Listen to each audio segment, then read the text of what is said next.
मेरे नज़रिए को बदल देते हैं। तो मुझे दिखता है कि परमात्मा की प्रेम की बरसात तो निरंतर हो रही थी, मैं ही इसमें भीग नहीं पा रहा था। जैसे अगर कहीं बरसात हो रही हो और बहुत सारे घड़े, मटके जिन्हें कहा जाता है, रखे हों, तो जाहिर सी बात है कि बरसात सभी पे बराबर गिरेगी। लेकिन अगर कोई मटका नहीं भर रहा तो सिर्फ और सिर्फ उसके कुछ कारण हो सकते हैं कि या तो उस मटके में छेद है, या वो मटका उल्टा पड़ा हुआ है, या उस मटके के ऊपर ढक्कन लगा हुआ है। बरसात को दोष नहीं दिया जा सकता कि कोई मटका क्यों नहीं भर रहा, बरसात तो बराबर हो रही है। अगर उल्टे पड़े मटके को सीधा कर दिया जाए तो वो भी भरने लग जाएगा। अगर ढक्कन लगे हुए मटके को के ऊपर से वो ढक्कन हटा दिया जाए तो वो भी भरने लग जाएगा। अगर किसी मटके में छेद हैं, उन छेदों को ठीक कर दिया जाए, भर दिया जाए, तो वो भी भरने लग जाएगा। बरसात तो वैसी की वैसी बरस रही है, सबके लिए बराबर। इसीलिए ये जो बात की जा रही है कि परमात्मा तो सबके लिए बराबर है, सबके लिए, और सब में बराबर है। जितना मुझ में, जितना किसी और में, उतना ही सब में बस रहा है। परमात्मा की तरफ से कोई फर्क नहीं है। परमात्मा का प्रेम सब पे बरस रहा है। सोच के देखें, परमात्मा ने, आज जिक्र हुआ, ये साधन दिए, पानी बनाया, तो प्यास सबकी बुझ रही है। ऐसा नहीं कि किसी खास इंसान की ही प्यास परमात्मा के बनाए हुए पानी से बुझती है। जो जो इस पानी को पीता है उसकी प्यास बुझ जाती है। परमात्मा का प्रेम है सबके लिए बराबर। ये थोड़ी कि कोई परमात्मा का नाम लेता है तो उसकी प्यास बुझती है, परमात्मा का नाम नहीं लेता तो उसकी प्यास नहीं बुझती। ये तो कोई जो दिल में नफरत लेके चल रहा है उसकी भी प्यास बुझाते हैं अपने पानी से। ये बराबर हैं। परमात्मा सबके लिए बराबर है, सबके लिए बराबर अपनी कृपा बरसा रहा है। अगर मेरे जीवन में इस परमात्मा का प्रेम नहीं है, मेरे जीवन में प्रेम नहीं है, मेरे जीवन में ये परमात्मा का एहसास नहीं है, क्योंकि मेरे मटके में कमी है, या तो ये उल्टा पड़ा है, या इसमें छेद हैं, या ढक्कन है। और सद्गुरु युगों युगों से इंसानों के इन्हीं मटकों को ठीक कर रहे हैं, उल्टे पड़े मटकों को सीधा कर रहे हैं, ढक्कन लगे हुए मटकों के ऊपर से ढक्कन हटा रहे हैं और छेदों को भरा जा रहा है, ताकि परमात्मा सबके जीवन में आ सके, इसकी कृपा, इसका प्रेम हर जीवन में बरस सके। पर इंसान अपनी कमियों, अपनी अज्ञानता की वजह से, अपने भ्रमों की वजह से इतने फर्क बना बैठता है। राज्यों के फर्क, रंगों के फर्क, भाषाओं के फर्क, जात पात के फर्क। ये भी नहीं सोचता कि इंसान को इस परमात्मा ने बनाया, और परमात्मा ने ये सारी सृष्टि बनाई। परमात्मा ने तो कोई फर्क नहीं किया। परमात्मा ने तो कहीं ये नहीं कहा कि मेरे बनाए हुए सूरज की रोशनी इस जात के लिए तो है, उस जात के लिए नहीं, इस रंग के लिए तो है, उस रंग के लिए नहीं, इस प्रांत के लिए तो है, उस प्रांत के लिए नहीं। हर इंसान के लिए बराबर है। परमात्मा की बनाई हुई रचना जब भेद नहीं कर रही, तो फिर परमात्मा की बनाई हुई ये जो सर्वश्रेष्ठ, सबसे उत्तम रचना है इंसान, इसमें ये फर्क वाले भाव कहाँ से आ गए? इसमें ये वैर विरोध वाले भाव कहाँ से आ गए? इसमें ये भावना कहाँ से आ गई कि मैं ऊंचा तू नीचा? इसमें ये भावना कहाँ से आ गई कि किसी और को मैं दुख पहुंचाऊं? इसमें ये भावना कहाँ से आ गई कि परमात्मा सिर्फ मेरा है, तेरा नहीं, या परमात्मा को पाने योग्य सिर्फ मेरे जैसे लोग हैं, मेरी जात वाले लोग हैं, मेरे कुल वाले लोग हैं? ये भावना परमात्मा ने तो नहीं डाली।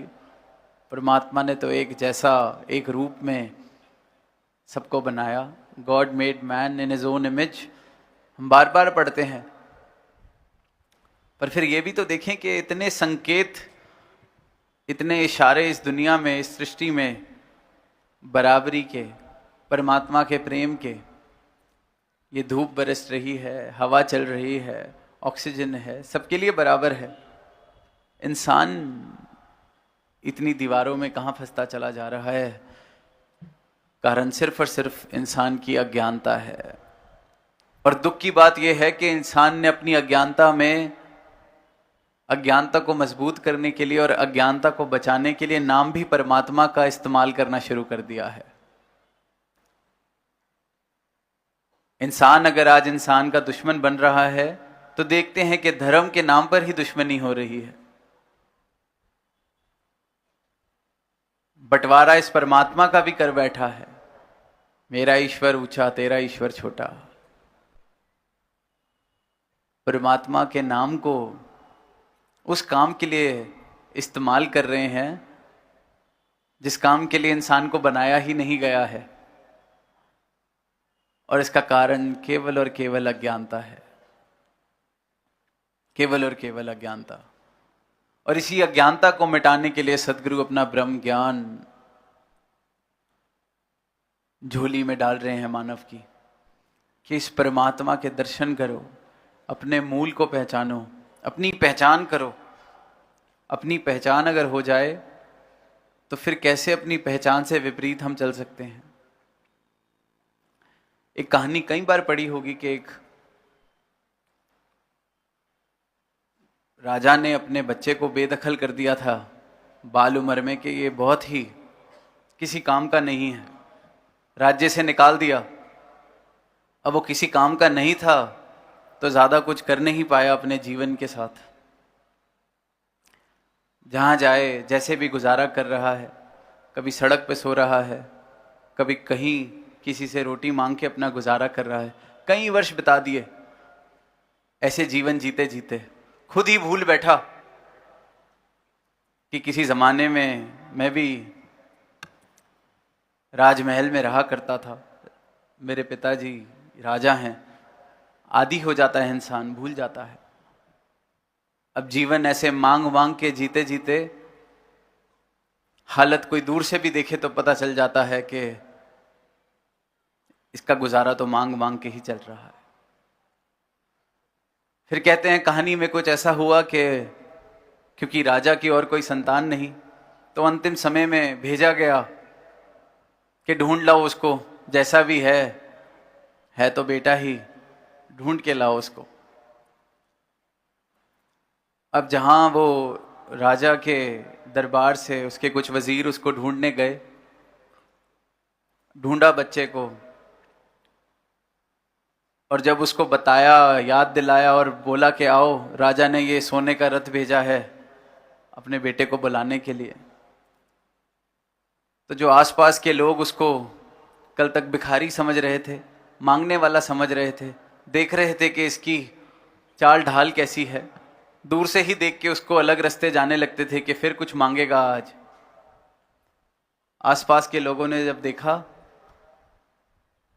कि ये रथ पे कहाँ चढ़ रहा है, और जब रथ पे चढ़ा है तो आसपास के लोग कहने लगे कि ये तो आदमी ही दूसरा लग रहा है, इसको देख के अब लग ही नहीं रहा कि ये कल तक हमसे ही खाना मांग रहा था।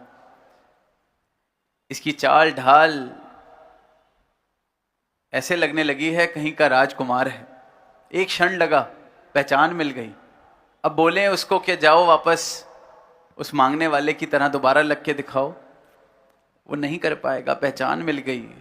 इसी प्रकार जब ये परमात्मा की पहचान मुझे देते हैं तो मुझे मेरी पहचान भी दे देते हैं कि तू क्यों नफरत कर रहा है, क्यों वैर कर रहा है, क्यों किसी को छोटा बड़ा सही गलत मान रहा है, क्यों किसी को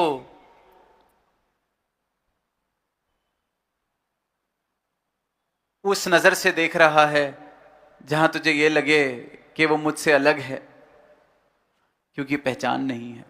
और जब ये पहचान मिल गई तो फिर वही चाल ढाल, जैसे उधर बदली, चाल ढाल बदल जाती है, नजर बदल जाती है। मुझे छोटा बड़ा दिखना बंद हो जाता है, सब अपने लगने लग जाते हैं, सब में परमात्मा के दर्शन होने लग जाते हैं। इस बात का एहसास होने लगता है कि वाह, जैसा मैं इस परमात्मा में बस रहा हूं, वास कर रहा हूं, वैसे ही तो ये सारे भी इसी परमात्मा में वास कर रहे हैं। और जैसा ये परमात्मा मुझ में वास कर रहा है, वैसे ही तो सब में वास कर रहा है। तो गैर कहें तो किसे कहें, वैर करें तो किससे करें, वैर वाले भाव खत्म हो जाते हैं, जड़ से खत्म हो जाते हैं। और इसे असली धार्मिक होना कहा गया है, क्योंकि धर्म की पहचान हो जाती है। तभी फिर वो बाबा हरदेव सिंह जी ने जो हम सबको संदेश दिया कि धर्म जोड़ता है, तोड़ता नहीं। क्योंकि धर्म की पहचान, सही धर्म जिसने प्राप्त किया है, फिर वो सबसे जुड़ा ही है। धर्म के नाम पर जो भ्रम है, धर्म के नाम पर जो अज्ञानता है, सिर्फ और सिर्फ वो तोड़ने का कारण बनती है। सही धर्म, सही मायने में धर्म जिसके जीवन में आ गया, ये परमात्मा जिसके जीवन में आ गया, ये सत्य जिसके जीवन में आ गया, वो सिर्फ और सिर्फ जोड़ने का काम करता है और जुड़ता ही जाता है। सबसे एक सूत्र में, एक इशारे से जुड़ गया कि मैं इस परमात्मा का अंश हूं और ये परमात्मा सब में वास कर रहा है। तो सबसे मेरा जोड़ एक अपने ब्रह्म ज्ञान से ये बना देते हैं। हर एक मानव से, सारी सृष्टि से मेरा जोड़ ये एक इशारे से बना देते हैं। इसलिए कहा गया कि धर्म जोड़ता है, तोड़ता नहीं। तो आज यहां सारे ही संत भी यही आवाज दे रहे हैं, यही मानव को मानव से जोड़ने वाली भावना, कि सिर्फ बातें नहीं, सिर्फ प्रयास नहीं, वो भाव, वो पहचान, वो ज्ञान जिससे ये जोड़ने वाले भाव बने, ये प्रेम वाले भाव बने, इसकी प्राप्ति हो जाए।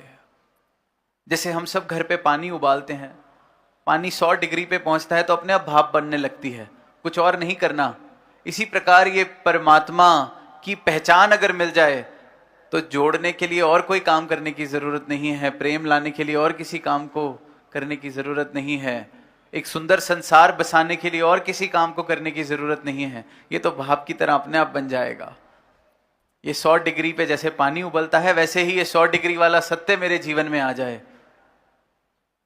तो ये वैर, निंदा, नफरत वाले भाव जीवन से खत्म हो जाते हैं, प्रेम स्थापित हो जाता है, सत्य जीवन में आ जाता है तो असत्य जीवन से चला जाता है, सत्य की पहचान हो जाती है तो मिथ्य जीवन से चला जाता है। और ये सत्य वाला जीवन, सच वाला जीवन ही परमात्मा वाला जीवन है, ही भक्ति वाला जीवन है। और ये सिर्फ और सिर्फ सदगुरु की कृपा से मुमकिन है। सदगुरु के ब्रह्म ज्ञान को जीवन में जिस जिसने प्राप्त किया है और जिया है और इससे अपना जोड़ बनाए रखा है, फिर उनका जीवन हमेशा ही जोड़ने वाला बना है, हमेशा ही प्रेम वाला बना है। और ऐसा जीवन हर एक इंसान जी सकता है। ये परमात्मा हर एक इंसान के लिए बराबर मौजूद है और हर एक इंसान इसे प्राप्त कर सकता है। जैसे दास ने शुरू में कहा, ये बरसात निरंतर सबके लिए हो रही है। अब कोई मटका अगर खाली है तो वो मेरी अज्ञानता है, मेरा अहंकार है। और आज यही आवाज दी जा रही है कि इस बरसात में हम भी भीग सके, अपने अपने पात्रों को हम भी भर सकें, अपने जीवन में इस परमात्मा को शामिल कर लें, इसे पहचान लें, इसे जान लें और इसके साथ एक प्रेम वाला रिश्ता स्थापित करके सारे ही संसार में प्रेम बांटने वाला हम भी जीवन जी सके। प्रेम से कहना।